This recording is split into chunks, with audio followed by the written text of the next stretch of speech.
کوٹھی کے گیٹ سے اندر داخل ہوتے ہی اس کی نظریں بے اختیار اندرونی دروازے کی طرف اٹھ گئیں۔ وہ گاڑیوں کی آواز سنتے ہی بھاگ کر وہاں آ جایا کرتی تھی، مگر اسے مایوسی ہوئی، وہ شاید خفا ہو گئی تھی۔ اس کے دل کو کچھ ہونے لگا، اس کا جی چاہا کہ وہیں گاڑی میں بیٹھ کر ڈرائیور کو تیز تیز ہارن بجانے کا کہے جب تک کہ وہ باہر نہیں آ جائے، مگر وہ ایسا نہ کر سکا۔ کار سے نکلتے ہی اس کے کانوں میں شام کی اذان گونجنے لگی۔ وہ خود تو جانے کتنے عرصے سے نماز کی لذت سے محروم تھا، لیکن تناوش کے نماز پڑھنے کے بارے اسے اچھی طرح معلوم تھا۔ راحت ماسی کی زبانی اس نے تناوش کی پکا نمازی ہونے کا ذکر سنا تھا۔ شاید وضو کر رہی ہوگی یا مصلے پر چڑھی ہوگی، جانے وہ کیوں خود کو تسلیاں دے رہا تھا۔ عجیب متضاد کیفیات میں گھر گیا تھا۔ ایک طرف اسے جان چھڑانے اور دور جانے کی تگ و دو میں تھا، اور دوسری جانب اس کی خفگی اور ناراضگی سے پریشان۔ ڈرائنگ روم عبور کر کے وہ خوابگاہ کے دروازے پر رکا اور پھر پٹ کو دھکیلتا ہوا اندر داخل ہو گیا۔ مشکل سے مشکل صورتحال میں موت کے منہ میں ہاتھ ڈال کر بھی کبھی اس کے دل کی دھڑکن تیز نہیں ہوئی تھی، لیکن اس وقت جانے کیوں اس کا دل بری طرح دھڑک رہا تھا۔ یہ کیسا میٹھا خوف تھا، یہ کیسی لذت بھری کسک تھی، یہ کیسا انوکھا احساس تھا۔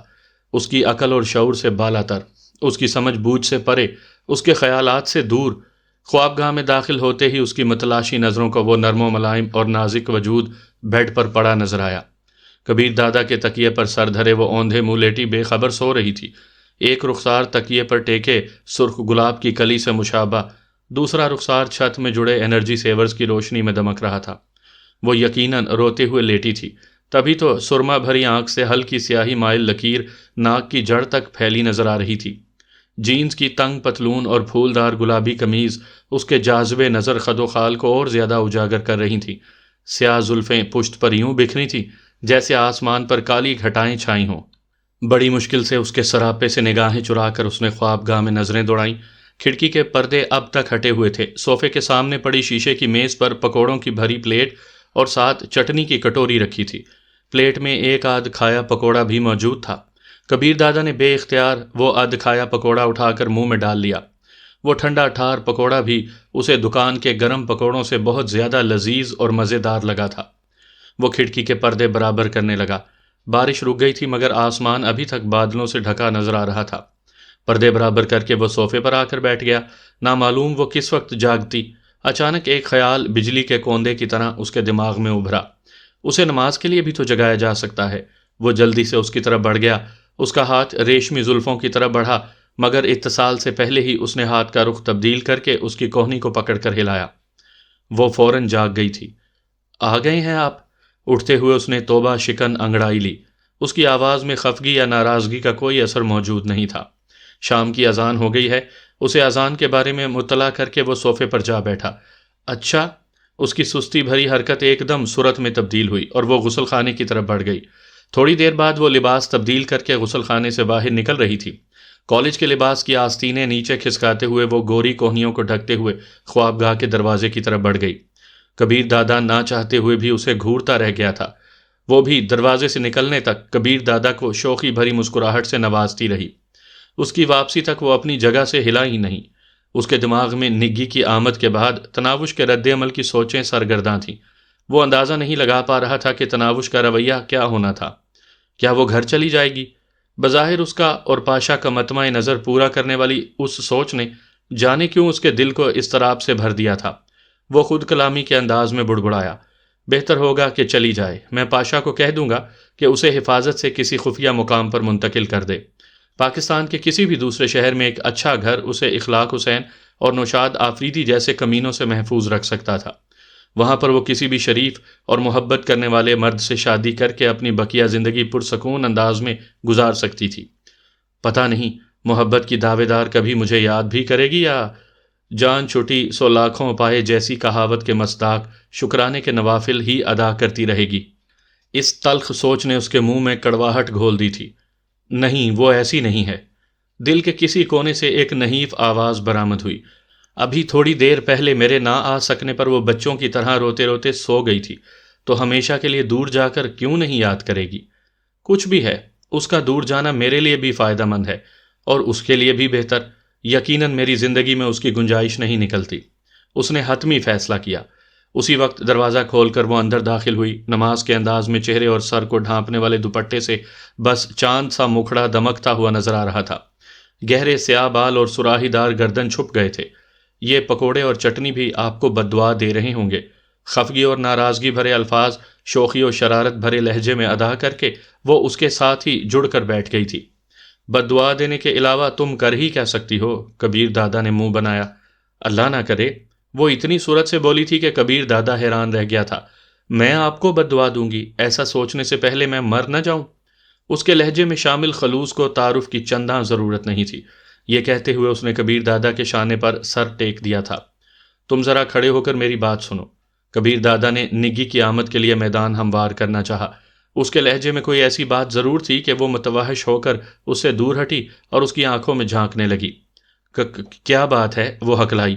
کھڑی ہو جاؤ تاکہ تمہیں یہ بات اچھی طرح ذہن نشین ہو جائے۔ کبیر دادا کا بیگانہ اور سرد لہجہ برقرار تھا۔ جی؟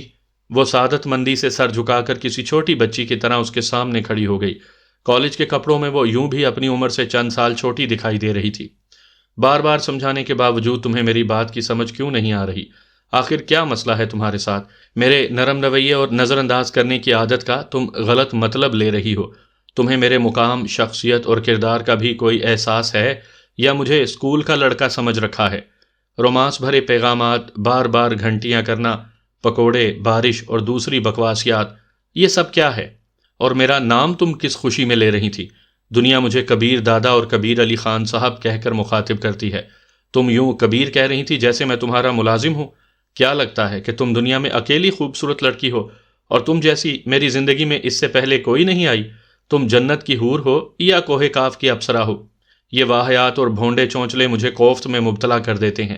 خبردار جو آئندہ مجھے اس قسم کا کوئی پیغام بھیجا یا رومانس وغیرہ کا بھوت خود پر سوار کیا۔ اگر یہاں رہنا ہے تو اسی طرح رہنا ہوگا جس کا وعدہ کر کے تم یہاں آئی تھی۔ یاد ہے تم نے بڑے عزم سے کہا تھا کہ ایک رکھیل کی طرح رہو گی، بس نکاح پڑھا لوں۔ اب نکاح پڑھا لیا ہے تو پرپرزے نکالنے شروع کر دیے ہیں۔ طلاق کا لفظ منہ سے نکالنا اتنا بھی مشکل نہیں ہے، اور نہ میں کوئی مولوی یا تبلیغی جماعت کا نمائندہ ہوں کہ گناہ ثواب کے ڈر کو خود پر مسلط رکھوں۔ آخری بات تنبیہ کر رہا ہوں، دوبارہ شکایت کا موقع نہ دینا۔ میں کیا کر رہا ہوں، کیا کھا پی رہا ہوں، کس سے واسطہ رکھ رہا ہوں، اس سے تمہیں کوئی مطلب نہیں ہونا چاہیے۔ جس دن یہاں تنگ آ جاؤ بتا دینا، واپس گھر بھجوا دوں گا۔ کبیر دادا کے منہ میں جو آیا وہ کہتا چلا گیا۔ تلخ الفاظ اور سخت جملے سن کر بھی اسے توہین کا احساس نہیں ہوا تھا۔ کبیر دادا کا تلخ لہجہ اسے سراسر مصنوعی لگ رہا تھا، یوں جیسے وہ بے بس ہو گیا ہو، یا شاید یہ اس کی خوش فہمی تھی۔ کبیر دادا کی بات ختم ہوتے ہی اس نے جھکایا ہوا سر اٹھایا اور اس کی روشن آنکھوں میں شرارت اور شوخی جھلکی، اور وہ پوچھنے لگی، جواب دینے کے لیے بیٹھنے کی اجازت ہے یا یہ حالت برقرار رکھوں؟ محسوس ہی نہیں ہو رہا تھا کہ اسے کبیر دادا کی تلخ باتیں ذرا بھی بری لگی ہیں۔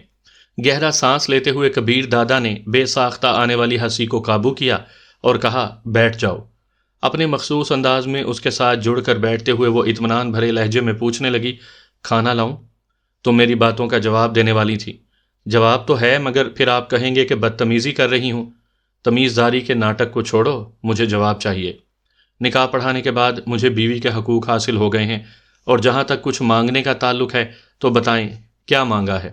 پہلی ملاقات پر کہا تھا کہ آپ کی بے لوث خدمت کروں گی، میری سوچیں آپ سے شروع ہو کر آپ ہی پر ختم ہوں گی، وفادار بن کر رہوں گی، مخلص اور ہمیشہ خیال کرنے والی، اور یہی میں کر رہی ہوں۔ باقی پیغامات یہ سوچ کر بھیجے تھے کہ صبح سے تھکے ماندے جانے کہاں کہاں پھر رہے ہوں گے، چلو گھر آ کر اس خوبصورت موسم سے تھوڑا سا لطف اندوز ہو جائیں گے۔ بارش میں پکوڑے اچھے لگتے ہیں، وہ کھا لیں گے، مگر نیکی کا تو کوئی زمانہ ہی نہیں۔ اور نام اس لیے لیا تھا کہ اچھا لگتا ہے آپ کا نام لینا۔ میرے دل کی دھڑکنیں ہر وقت کبیر کبیر الاپتی رہتی ہیں۔ اگر 2-3 بار پیغام میں لکھ دیا تو کون سی قیامت آ گئی؟ نہیں لکھوں گی آئندہ۔ اس کی باتوں سے ذرا سا بھی نہیں لگتا تھا کہ کبیر دادا کے لیکچر نے اس پر کوئی اثر ڈالا ہے، یا وہ ان باتوں پر عمل کا کوئی ارادہ ہی نہیں رکھتی ہے۔ پھر وہی بکواس۔ کبیر دادا کو سچ مچ تپ چڑھنے لگی۔ کوئی بکواس نہیں کر رہی، آپ یوں ہی الزام دے رہے ہیں مجھ غریب پر۔ ناز بھرے لہجے میں کہتے ہوئے وہ قالین پر بیٹھ کر اس کے جوتے کھولنے لگی۔ جوتے اتار کر ایک جانب رکھتے ہوئے وہ حسب عادت اس کے گھٹنوں پر تھوڑی ٹیک کر بیٹھ گئی۔ الزام نہیں دھر رہا، لو خود پڑھ لو اپنے پیغام، کیا کیا بکواس لکھتی رہی ہو۔ کبیر دادا نے موبائل فون اس کی طرف بڑھایا۔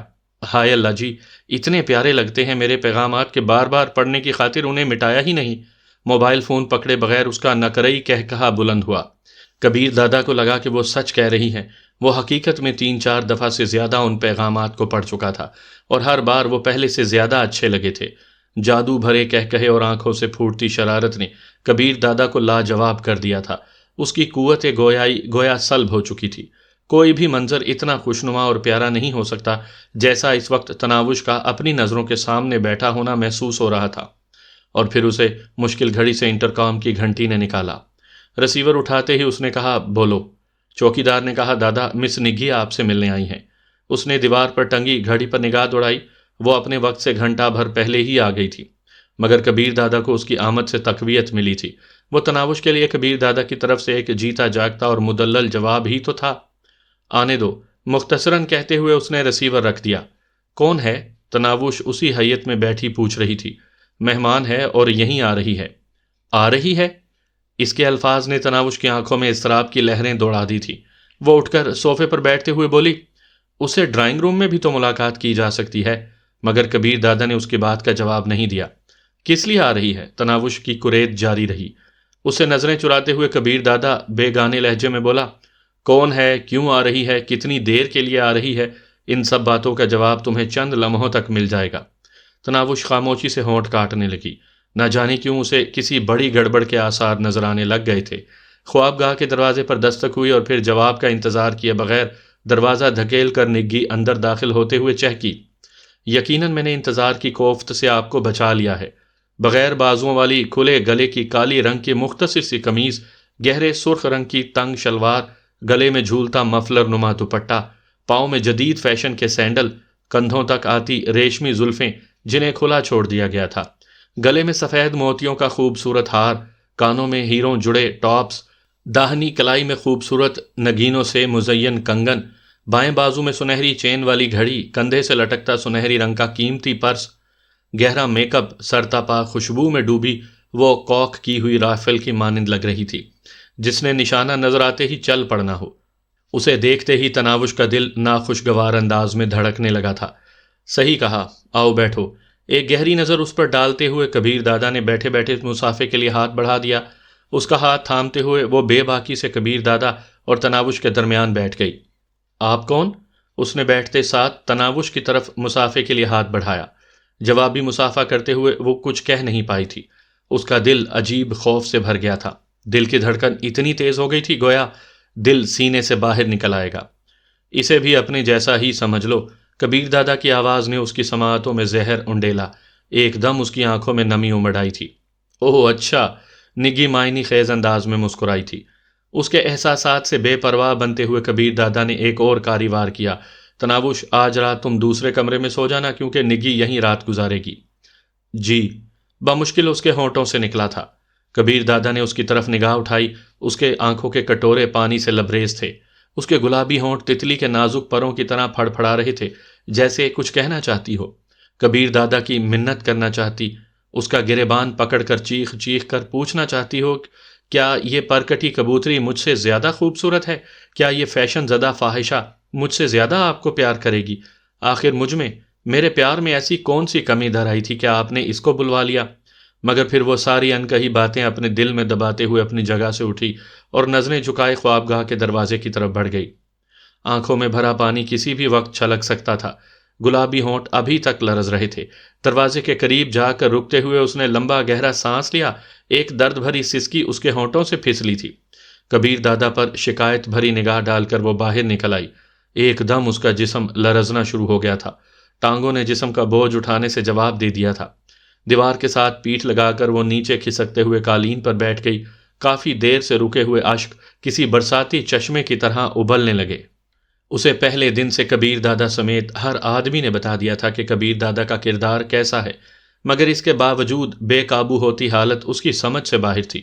کبیر دادا نے تو کبھی بھی یہ اقرار نہیں کیا تھا کہ وہ اس کی زندگی میں آنے والی آخری لڑکی ہے، یا یہ کہ وہ اسے پیاری ہے اور کبیر دادا کو اس کے جذبات کا احساس ہے۔ اس کے برعکس وہ ہر آن ہر لمحہ اسے یہی احساس دلاتا رہا تھا کہ اس کی وہاں موجودگی عارضی ہے۔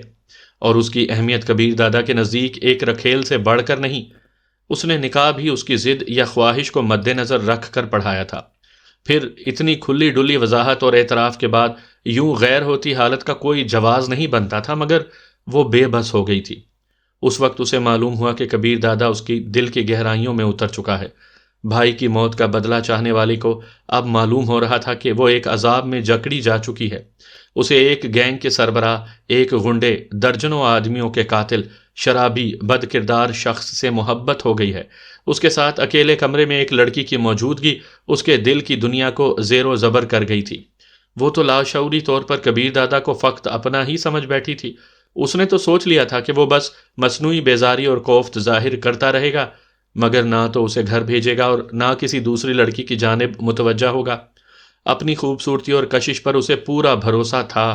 وہ یہ بھول گئی تھی کہ کبیر دادا کے نزدیک اس کی حیثیت ایک لذیذ پکوان جتنی تھی جو پیٹ بھرنے کے بعد اچھا نہیں لگا کرتا، ایک صاف اور شفاف ٹشو جتنی تھی جسے ہاتھ صاف کر کے ٹوکری میں پھینک دیا جاتا ہے، ایک کھلونے جتنی تھی جس سے جی بھر کر کھیلنے کے بعد توڑ دیا جاتا ہے یا کسی کو بخش دیا جاتا ہے، ایک لباس جتنی تھی جو پسندیدہ ہونے کے باوجود مسلسل نہیں پہنا جا سکتا۔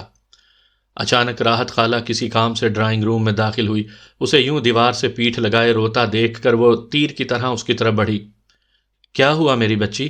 اسے کندھوں سے تھامتے ہوئے راحت خالہ نے تشویش بھری آواز میں پوچھا۔ وہ جواب دیے بغیر ایک دم اس کے گلے لگتے ہوئے ہچکیاں لے لے کر رونے لگی۔ کیا صاحب جی نے ڈانٹا ہے؟ راحت خالہ نے اندازہ لگایا، مگر وہ خاموشی سے ٹسوے بہاتی رہی۔ کچھ تو بتاؤ خالہ کی جان، ہوا کیا ہے؟ کیوں اتنا رو رہی ہو؟ راحت خالہ گلوگیر ہونے لگی تھی۔ خالہ آپ ٹھیک کہتی تھی، میں وقت گزاری کے لیے لایا جانے والا ایک کھلونا ہی تو تھی، ان کی عیاشی کا وقتی سامان اور بس۔ اچھا اٹھو یہاں سے، کسی ملازم نے دیکھ لیا تو جانے کیا سوچے گا۔ وہ اسے سہارا دے کر ساتھ والے کمرے میں لے گئی۔ بیڈ پر بٹھاتے ہوئے اس نے فکر مندی سے پوچھا، اب اصل بات بتاؤ۔ وہ اپنے کمرے میں ایک دوسری لڑکی کے ساتھ موجود ہیں اور مجھے یہ کہہ کر انہوں نے باہر بھیج دیا ہے کہ آج کی رات وہ اس کے ساتھ گزاریں گے، میں دوسرے کمرے میں سو جاؤں۔ راحت خالہ نے اس کے آنسو پونچھتے ہوئے کہا، آپ کو گھر سے نکل جانے کا تو نہیں کہا نا؟ نہیں۔ کیا صاحب جی آپ کو بہت پیارے ہیں؟ محبت کرنے لگی ہو ان سے؟ راحت خالہ نے اگلا سوال پوچھا۔ پتہ نہیں، ایک سسکی اس کے ہونٹوں سے برآمد ہوئی، لیکن ان کے نزدیک ایک دوسری لڑکی برداشت نہیں ہو رہی۔ اچھا روتے نہیں ہیں؟ یقیناً ان کی نظروں میں آپ کی اتنی اہمیت تو ہے نا کہ آپ کو گھر نہیں بھیج رہے۔ باقی ایسی فحاشائیں کئی آئیں گی اور چلی جائیں گی، آپ تو بس صاحب جی کی بے لوث خدمت کرتی رہیں۔ ایک دن آئے گا کہ وہ ان لڑکیوں کو ہمیشہ ہمیشہ کے لیے خیر بات کہہ دیں گے۔ جان بوجھ کر تو نہیں رو رہی؟ اس نے زوردار انداز میں ناک سے سانس اندر کھینچا۔ اچھا میں آپ کے لیے کھانا بناتی ہوں، پھر نیند کی گولی کھا کر لیٹ جانا۔ بھوک نہیں ہے، اس نے منہ بسورا۔ پھر بھی 2-3 نوالے لے لو۔ وہ اس کے ماتھے پر بوسہ دے کر باہر نکل گئی۔ ایک دفعہ پھر اس کی آنکھیں بہنے لگی تھیں۔ سامعین کرام، آپ سن رہی ہیں ایک دلچسپ اردو رومانوی کہانی جس کا نام ہے رکھیل۔ یہ اس سلسلے کی قسط نمبر 13 ہے۔ مجھے امید ہے آپ کو میری یہ کاوش پسند آ رہی ہوگی۔ آپ نے اگر ابھی تک میرا چینل کہانی گھر سبسکرائب نہیں کیا تو ابھی میرے چینل کو سبسکرائب کر کے بیل نوٹیفیکیشن آن کر لیجئے تاکہ آنے والی ہر نئی کہانی کی اطلاع بر وقت آپ تک پہنچ سکے۔ تناوش کے غائب ہوتے ہی کبیر دادا کو لگا جیسے اس کا دل کسی نے مٹھی میں بھینچ لیا ہو۔ نگی کا وجود اسے ایک دم فراموش ہو گیا تھا۔ اگر کچھ نظر آ رہا تھا تو تناوش کے لرزتے کانپتے ہونٹ، اشکوں بھری سیاہ آنکھیں اور دکھی چہرہ تھا۔ اس کا جی کر رہا تھا کہ بھاگ کر جائے اور اس کے نازک وجود کو اپنی مضبوط باہوں میں بھر لے، اس کی سیاہ آنکھوں میں بھرے نمکین پانی کو اپنے ہونٹوں سے خشک کر دے، اس کے پھڑ پھڑاتے ہونٹوں پر شوخی بھرا تبسم بکھیر دے۔ تو کیسے دن گزرے ہیں جناب کے؟ نگی کی آواز نے اسے خیالات کی دنیا سے باہر کھینچا۔ کیا؟ وہ اس کی طرف متوجہ ہوا۔ وہ چلی گئی ہے جناب اور میں یہاں موجود ہوں۔ نگی ایک نازیبا حرکت کرتے ہوئے کھلکھلائی۔ یوں بھی وہ کچھ عرصہ اس کے ساتھ بہت بے تکلف ہو کر گزار چکی تھی۔ اس کی دوشیزگی کے پہلے خریداروں میں کبیر دادا بھی شامل تھا، اور پھر کبیر دادا ہی کی مرہون منت وہ ماڈلنگ میں اتنا آگے تک جا سکی تھی۔ میں کپڑے تبدیل کر لوں؟ کبیر دادا کے لہجے میں تو نہیں، انداز میں ضرور بیزاری بھری تھی۔ کچھ پینے پلانے کو نہیں ہے؟ وہ اس کی بیزاری کو خاطر میں نہیں لائی تھی۔ یوں بھی کرائے کی عورتوں کو اگلے کے موڈ کی پرواہ نہیں ہوتی۔ کبیر دادا کی نگاہیں شراب کی تالا لگی ہوئی الماری کی جانب اٹھیں۔ اور اس کے دماغ میں تناوش کی معصومیت بھری آواز گونجی، میں نے ناپے ہیں، اس گندے مشروب کی بوتل میں 6 گلاس ہوتے ہیں۔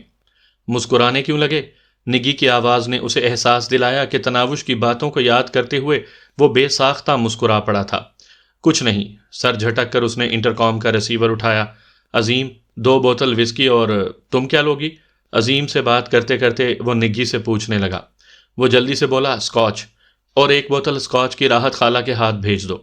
جی دادا، عظیم مؤدبانہ لہجے میں بولا۔ ریسیور رکھ کر وہ ڈریسنگ روم کی طرف بڑھ گیا۔ تناوش کے آنے کے بعد سے اسے کپڑوں کی الماری کھولنے کا موقع نہیں ملا تھا۔ اس سے پہلے بھی کام کرنے کے لیے ملازم موجود رہتے تھے، مگر تناوش کی خدمت گزاری تو محبت، خلوص اور عقیدت میں ڈوبی ہوئی تھی۔ اس کا چھوٹے سے چھوٹا کام بھی وہ اپنے ہاتھوں سے کرنا پسند کرتی۔ ملازم کبھی یہ غور نہیں کرتے تھے کہ اس کی جرابیں یا انڈر ویئر کتنا میلا ہو گیا ہے۔ نہ خود وہ اتنا صفائی پسند تھا۔ کبھی کبھی تو وہ ایک ہی جرابوں کے جوڑے میں ہفتہ ہفتہ گزار دیتا تھا، مگر اب روزانہ دھلی ہوئی جرابیں بوٹوں میں ملتی، صاف انڈر ویئر پہننے والے سوٹ کے ساتھ لٹکا ہوا ملتا۔ الماری کھولتے ہی اسے تمام سوٹ ایک ترتیب سے لٹکے نظر آئے۔ میلے سوٹ یقیناً اس نے ڈرائی کلین کے لیے بھجوا دیے تھے۔ اس نے دوسری الماری کھولی، شلوار سوٹ لٹکے ہوئے تھے۔ الماری کی دراز کھولنے پر اسے صاف ستھری تہہ کی ہوئی جرابیں نظر آئیں۔ دراز سے اٹھتی خوشبو نے اس پر واضح کیا کہ وہ جرابوں پر خوشبو چھڑک کر رکھتی ہے۔ تیسری الماری میں اسے تناوش کے 4-5 سوٹ لٹکے نظر آئے۔ 2 کالج کی یونیفارمز تھیں، ایک سرخ رنگ کا جوڑا جو اس نے پہلی رات پہنا تھا۔ کبیر دادا کا لایا ہوا سوٹ بھی وہیں لٹکا تھا۔ اس نے گہرا سانس اندر کھینچا۔ تناوش کی وجود کی خوشبو اس کی رگوں پے میں اترتی چلی گئی۔ بے وقوف لڑکی، تم نہیں جانتی میں کیوں تمہیں دور کر رہا ہوں۔ میں تمہاری دنیا کا آدمی نہیں ہوں۔ تم صاف و شفاف شبنم کے قطروں سے دھلا ہوا گلاب کا پھول ہو اور میں ببول کا درخت۔ یہاں تمہاری کوئی جگہ نہیں ہے۔ آج رو رہی ہو مگر کل ضرور مسکراؤ گی۔ آخر میں تمہیں دے ہی کیا سکتا ہوں؟ جرم کی دنیا میں تم زیادہ دن خوش نہیں رہ پاؤ گی، اور میں تو اس دلدل سے چاہ کر بھی نہیں نکل سکتا۔ اس دنیا میں آمد کا راستہ بے شک کھلا ہے، واپسی کا کوئی راستہ نہیں۔ اس کا شب خوابی کا لباس تناوش کے کپڑوں کے ساتھ ہی لٹکا ہوا تھا۔ کپڑے تبدیل کر کے وہ باہر نکلا۔ نگی بڑے انداز سے صوفے پر بیٹھی تھی۔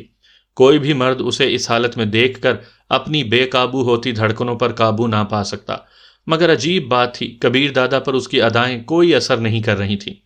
اس کے لطیف جذبات جانے کہاں چھپے تھے؟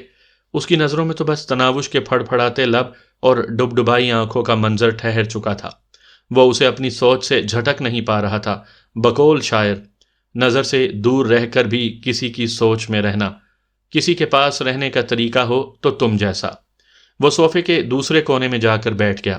بڑے خاموش ہو۔ وہ کھسک کر اس کے قریب ہوئی۔ کچھ نہیں یار، کبیر دادا کا انداز ٹالنے والا تھا۔ کیا اچھی نہیں لگ رہی؟ اس کا ہاتھ کبیر دادا کی چھاتی پر رینگنے لگا۔ اسے مردوں کو لبھانے اور اپنے بس میں کرنے کا طریقہ اچھی طرح معلوم تھا۔ اس کا ملائم ہاتھ کبیر دادا کو لجلجے سانپ کی مانند محسوس ہوا۔ وہ خوشبو میں نہائی ہوئی تھی۔ اتنی تیز خوشبو بھی تناوش کے بدن کی قدرتی خوشبو کا مقابلہ کرنے میں ناکام ہو رہی تھی۔ اس کی خوبصورت بھوری آنکھیں، میک اپ زدہ چہرہ، ریشمی بال، گداز بدن، کچھ بھی تو کبیر دادا کو متاثر نہیں کر پا رہا تھا۔ اس کے دل کو تو بس تناوش کی آخری نگاہ مسلے جا رہی تھی۔ دروازے پر دستک ہوئی اور کبیر دادا نے نگی کو نرمی سے دور کرتے ہوئے کہا، آ جاؤ۔ راحت خالہ ٹرے میں 3 بوتلیں سجائے دروازے پر نمودار ہوئی۔ اس نے نظر بھر کر نگی کو دیکھا اور شیشے کی میز پر ٹرے رکھ کر واپس مڑ گئی۔ اس کی آنکھیں نگی کو دیکھتے ہوئے قہر برساتی ہوئی لگ رہی تھیں۔ نگی نے کہا، کچھ کھانے کو بھی منگوا لو یا بھوکا رکھنے کا ارادہ ہے؟ راحت خالہ بات سنو۔ کبیر دادا راحت خالہ کو آواز دے کر اس کی طرف متوجہ ہوا۔ کیا کھاؤ گی؟ وہ دل ربائی سے بولی، کچھ اچھا سا منگوا لو۔ ڈرائیور کو بھیج کر 3-4 قسم کے اچھے کھانے منگوا لو۔ اس نے چناؤ کی ذمہ داری راحت خالہ پر چھوڑ دی تھی۔ جی صاحب جی، اور ہاں، تناوش سے پوچھ کر اس کے کھانے کے لیے بھی کچھ منگوا لینا۔ راحت خالہ کے چہرے پر خوشی نمودار ہوئی۔ جی صاحب کہہ کر وہ دوبارہ مڑ گئی۔ یقیناً کبیر دادا کو تناوش کا خیال تھا، ورنہ وہ یوں نہ کہتا۔ کتنا خیال رکھتے ہو اپنی دلہن کا۔ وہ برف لینے کے لیے مٹکتے ہوئے فریج کی طرف بڑھ گئی۔ کبیر دادا نے اس کے نظر بہکاتے وجود سے بے نیاز ہو کر صوفے کی پشت سے ٹیک لگائی اور آنکھیں بند کر لیں۔ تناوش کا اداس چہرہ ایک دم اس کی آنکھوں کے سامنے نمودار ہو گیا۔ ڈبڈبائی آنکھیں اور لرزتے ہونٹ اسے بے کل کر رہے تھے۔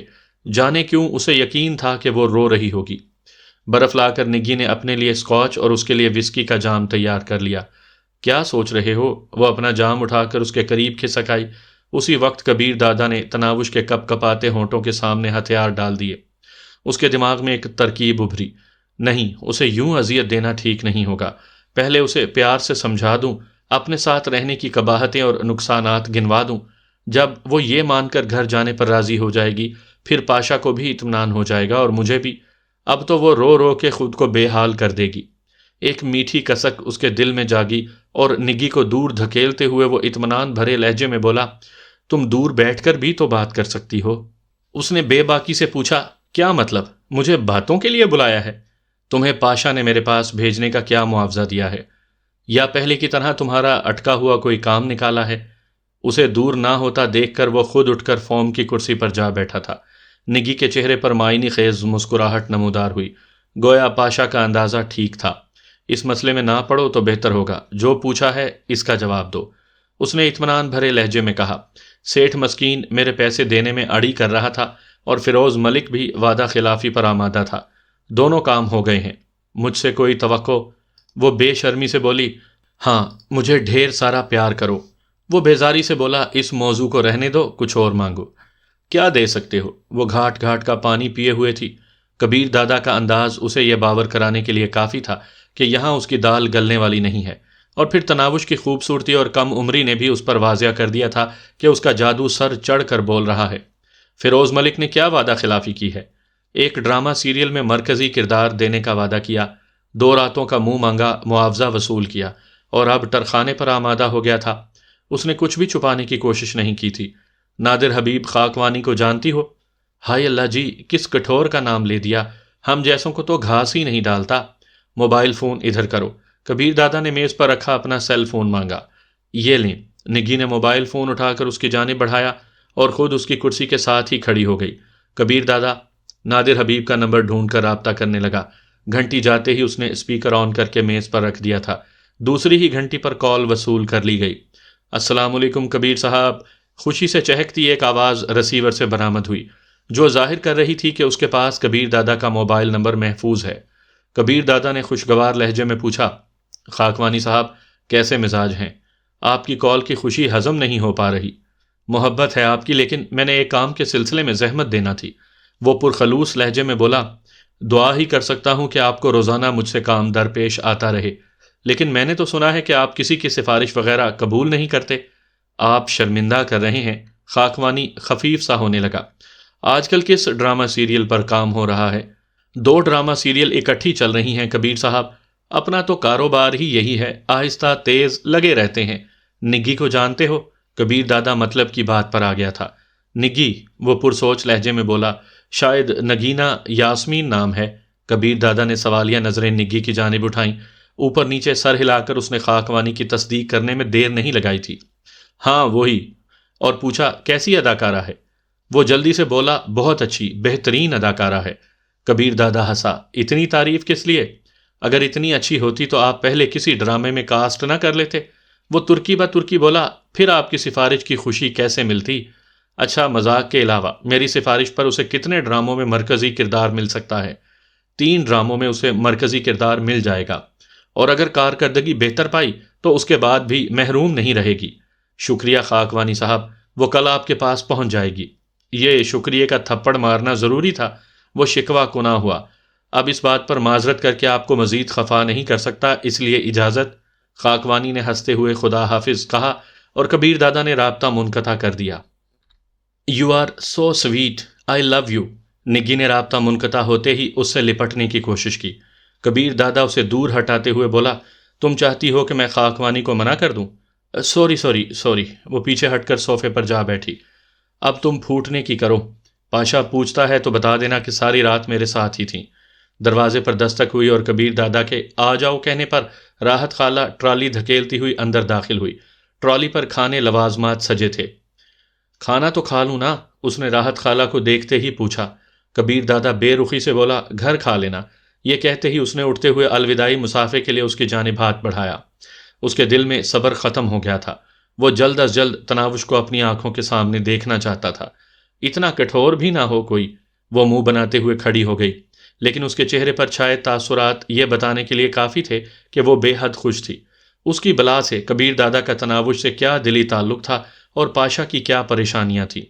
اسے ایک ہی دن میں اتنے فوائد حاصل ہو گئے تھے، اور یہ کافی سے بھی کچھ زیادہ تھا۔ وہ کبیر دادا سے الوداعی مصافحہ کر کے چل دی۔ شیشے کی میز پر کھانے کے برتن سجاتی راحت خالہ کا چہرہ خوشی سے کھل اٹھا تھا۔ نگی کے باہر نکلتے ہی کبیر دادا نے جھجکتے ہوئے پوچھا، راحت خالہ وہ رو تو نہیں رہی تھی؟ وہ آہستہ سے بولی، جی صاحب۔ کیا جی صاحب؟ کبیر دادا کی سمجھ میں اس کا جی صاحب کرنا نہیں آیا تھا۔ روتے روتے آدھی ہو چکی ہے، دروازے کے باہر ہی بیٹھی تھی، بڑی مشکل سے اٹھا کر ساتھ والے کمرے میں لے جا کر بٹھایا ہے۔ کافی دیر سمجھاتی رہی ہوں، لیکن آنسو نہیں تھم رہے پگلی کے۔